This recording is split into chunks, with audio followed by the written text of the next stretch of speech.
Hi అండి. అమ్మ కొత్త ఆవకాయని కలిపారండి. ఎంత బావుంటుందో అసలు అమ్మ చేసిన కొత్త ఆవకాయకి నేనొక పెద్ద ఫ్యాన్ అనమాట. చిన్నప్పుడు ఆవకాయ అంతా కలిపేసిన తర్వాత ఒక్కరోజు ఆగమనేది. ఒక్కరోజు ఆగమంటే నేను ఒక్కరోజు కూడా ఆగలేకపోయేదాన్ని.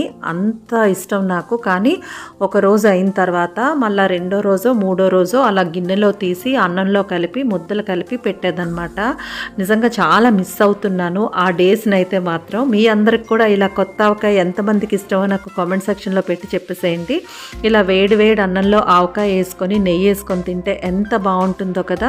సింపుల్గా మన వాళ్ళందరికీ అర్థమయ్యేటట్టుగా చెప్పమ్మా అంటే ఒక 2 మామిడికాయలకి మెజర్మెంట్స్ చూపిస్తూ ఎలా ఈజీగా కలుపుకోవచ్చో కూడా చెప్తానని చెప్పిందనమాట. దానికోసం అని చెప్పి వేరేగా 2 మామిడికాయలను అయితే అలా పక్కన పెట్టేసింది.